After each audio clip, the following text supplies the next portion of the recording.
Hello दोस्तों, मेरा नाम है प्रिंस और स्वागत है आप सभी लोगों का हमारे एक छोटे से प्लेटफॉर्म जिसका नाम है सक्सेस एजुकेशन 97।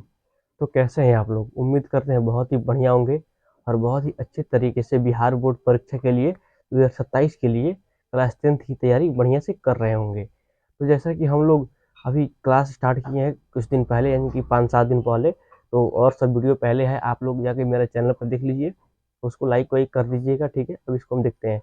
तो आज से हम संस्कृत स्टार्ट करते हैं। ठीक है, तो बिहार बोर्ड एग्जाम में सबसे ज़्यादा कठिन बच्चों को संस्कृत और मैथ लगता है। ठीक है, तो संस्कृत से आपको डरना नहीं है, जब हम हैं तो कोई डरने की बात नहीं है। ठीक है, आप लोग उसको बढ़िया से मेरे वीडियो को फॉलो करिए, जिस हम रहते हैं उसको याद करिए, पढ़िए, कोई दिक्कत नहीं होगा। ठीक है, तो वीडियो शुरू करने से पहले अगर अगर आप लोग हमारे चैनल बनाए हैं तो चैनल को सब्सक्राइब कर लीजिए, वीडियो को लाइक कर दीजिए, कमेंट तथा शेयर कर दीजिए। ठीक है, आइए देखते हैं यहाँ पे वीडियो को स्टार्ट करते हैं। यहाँ देखिए, चैनल इसका नाम क्या है, सक्सेस एजुकेशन 97।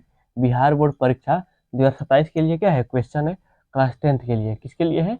क्लास 10th के लिए। संस्कृत व्याकरण है, क्या है हमारा, संस्कृत में 50 नंबर व्याकरण से पूछते हैं और 50 नंबर बुक से पूछते हैं। तो हमको पहले व्याकरण खत्म करना है, फिर बुक को खत्म करना है। अगर आप व्याकरण नहीं पढ़ते हैं तो आपको बुक बिल्कुल भी समझ में नहीं आएगा, केवल रीडिंग करिएगा, समझ में कुछ भी नहीं आएगा, उससे कोई फायदा नहीं है। पहले ग्रामर को कंप्लीट कर लेते हैं, फिर हम बुक को देखेंगे। ठीक है, देखते हैं यहाँ पे। पहला है हमारा लेटर, यानी कि वर्ण। ठीक है, वर्ण का हिंदी क्या होता है? वर्ण का इंग्लिश होता है लेटर, और लेटर का हिंदी होता है वर्ण। वर्ण किसे कहते हैं? वर्ण क्या है? हम एकदम जीरो से स्टार्ट कर रहे हैं। ठीक है, एकदम आप लोग 3, 4, 5 क्लास में वर्ण पढ़े हुईएगा, सेम वही है ये। ठीक है, फिर से रिवाइज करा दिया जा रहा है, इससे कोई दिक्कत नहीं है, ताकि आपको आगे कोई प्रॉब्लम ना हो। यहाँ देखिए, वर्ण को अक्षर भी कहते हैं। वर्ण को क्या बोलते हैं हम? वर्ण को अक्षर भी बोलते हैं। यहाँ पे देखिए अक्षर, ठीक है, क्या बोलते हैं? अक्षर। अ, यहाँ पहले अ है और फिर क्या है? छ। अ का अर्थ होता है नहीं। अ का अर्थ क्या होता है? अ का अर्थ होता है हमारा नहीं।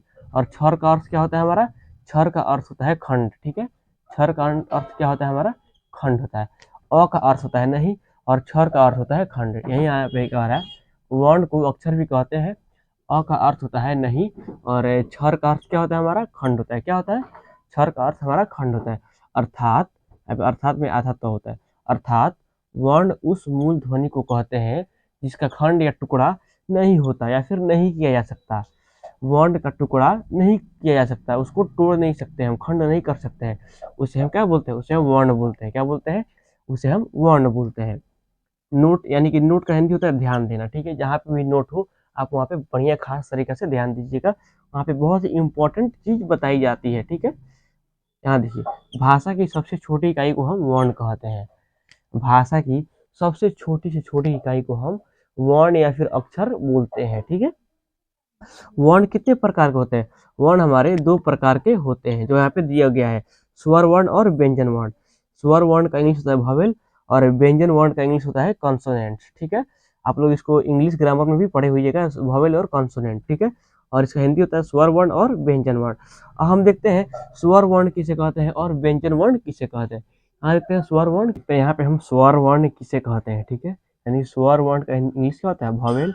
वोवेल किसे कहते हैं हिंदी में? देखिए यहाँ पे कह रहा है, जिन वर्णों के उच्चारण में किसी दूसरे वर्ण की सहायता नहीं ली जाती हो, किसी दूसरे वर्ण की सहायता नहीं ली जाती हो, उसे हम क्या बोलते हैं? उसे हम स्वर वर्ण बोलते हैं। ठीक है, जिन वर्णों के उच्चारण में किसी दूसरे वर्ण की सहारा नहीं ली जाती हो, उसे हम स्वर वर्ण कहते हैं। जैसे अ से लेकर के अ तक आप इसको स्वर वर्ण बोल सकते हैं। ठीक है, अ से अ तक हम क्या बोलते हैं? स्वर वर्ण। इसमें इसको उच्चारण के लिए दूसरे वर्ण की सहायता नहीं लेनी पड़ती है। अ, यहाँ पे क्या हुआ? अ, जैसे यहाँ पे आप अ लिख दें, इसमें केवल अ ही बोला जा रहा है ना।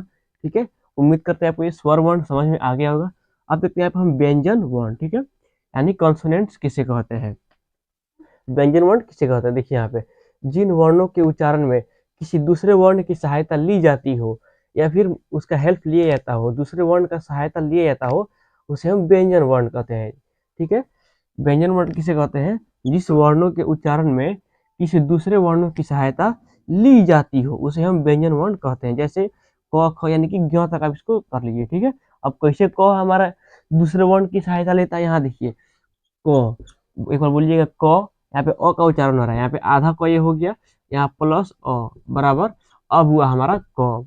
हमारा क्या हुआ, आधा क ये है प्लस अ मिला करके हमारा क पूरा क बनता है, नहीं तो हमारा आधा क है। यानी कि व्यंजन वर्ण में सब में दूसरे वर्ण की सहायता लेनी पड़ती है बोलने के लिए, उच्चारण करने के लिए। यहाँ पे त्र, त्र यहाँ हमारा आधा त्र है प्लस अ बराबर हमारा पूरा त्र हुआ। ठीक है, उम्मीद करते हैं आपको स्वर वर्ण और व्यंजन वर्ण समझ में आ गया होगा। तो जैसा कि हम लोग आज वर्ण पढ़े हैं, ठीक है, वर्ण पढ़े, वर्ण के प्रकार पढ़े और वर्ण के प्रकार के डिफिनेशन भी पढ़े हैं। उम्मीद करते हैं आपको वर्ण पूरा कंप्लीट समझ में आ गया होगा। नेक्स्ट वीडियो में हम शब्द पढ़ेंगे, यानी कि वर्ड। शब्द का इंग्लिश क्या होता है, वर्ड होता है। उसको हम नेक्स्ट वीडियो में देखेंगे और उसको एक एक करके समझेंगे। ठीक है, चलिए ये वीडियो आपको कैसा लगा? अगर वीडियो अच्छा लगा हो तो वीडियो को लाइक करिए, कमेंट करिए, शेयर करिए। और वीडियो कैसा लगा, किस टाइप का लगा, उस पर आप लोग जरूर कमेंट करिए, अपने दोस्तों के पास भी शेयर करिए। मिलते हैं नेक्स्ट वीडियो में, तब तक के लिए बाय, टाटा।